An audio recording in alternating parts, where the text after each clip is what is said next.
আবার একটা সকালের শুভেচ্ছা নিয়ে আপনাদের সাথে গল্প করার জন্য চলে এসেছি।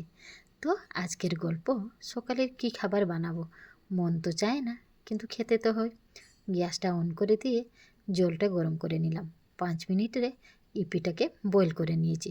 2 থেকে 3 মিনিট বয়েল করে যে সময় সিদ্ধ হয়ে গেল হাফ, ওটাকে আমি কি করলাম, ছেঁকে নিলাম। জলটা বেরো করে আলাদা রেখে দিয়েছি। এবার কড়াইটা গরম করে নিয়েছি। কড়াইটা গরম করে নিয়ে তেল গরম করে নিয়েছি। তেল গরম করে ওর ভিতরে পেঁয়াজ কুচি কুচি করে রেখেছি, ওটাকেও দিয়ে দিলাম। এই খাবারটা খেতে কিন্তু খুব ভালো লাগে। মা যে সময় বানাতো আমাদেরকে খুব ভালো লাগতো। 5 ভাই বোন দৌড় মেরে যাই আবদার করে খেয়ে নিতাম। পেঁয়াজ শুধু দিয়ে আমাকে ইপিটা ভালো লাগে না, ওর সাথে একটু একটা ডিম, তার সাথে একটু লঙ্কা দিয়ে দিয়েছি। ভালো করে তেলে এগুলো জিনিসগুলো ভেজে নিলাম।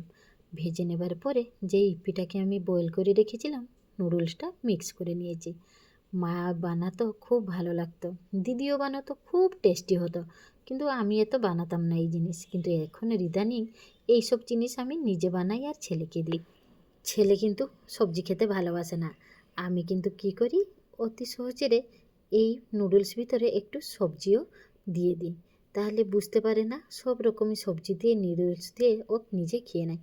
নুডলস খেতে ওকেও ভালো লাগে, কিন্তু বেশি নুডলস ভালো হয় না শরীরের জন্যে, ওই জন্য একটু সবজি দিয়ে দিই। এইদিকে নুডলসটা হয়ে গেছে। ওই কড়াইতে আর একটু তেল দিয়ে একটা ডিমের পোচ বানিয়ে নিলাম। ডিমের পোচ খেতে খুব ভাল লাগে, আর এই ম্যাগির সাথে তো আমাকে হেভি লাগে। ডিমটা দিয়ে দিলাম, ওর উপরে একটু ব্ল্যাক পেপার, চিলি ফ্লেক্স আর নুন দিয়ে ভেজে নিলাম। এইদিকে লাল চা করছি। লাল চার জন্য তো বেশি কিছু দরকার হয় না, একটুখানি গরম জল করে নিয়ে নিলাম। এইদিকে নিজেই সাজিয়ে নিচ্ছি। শুধু না সাজিয়ে কি এমনি পিঠা খাবো এলোমেলো করে, একটু সাজিয়ে খেতে নিজেরও মন চায়। এইদিকে সাজিয়ে নিলাম ইপিটা, আর একটা কাপে ওই গরম জল নিয়ে একটা টি ব্যাগ দিয়ে দিলাম। আমার জলখাবার তো পুরো রেডি হয়ে গেছে, তো আপনারাও আপনার জলখাবারটা নিয়ে আসুন, সবাই মিলে একসাথে খাই। যদি ভিডিওটি ভালো লাগে তাহলে লাইক কমেন্ট শেয়ার নিহাতি করবেন, তার সাথে সাবস্ক্রাইব করুন। আবার একটা গল্প নিয়ে আসবো আর একটা ভিডিওতে। সবাই ভালো থাকুন, সুস্থ থাকুন। জয় জগন্নাথ, নমস্কার।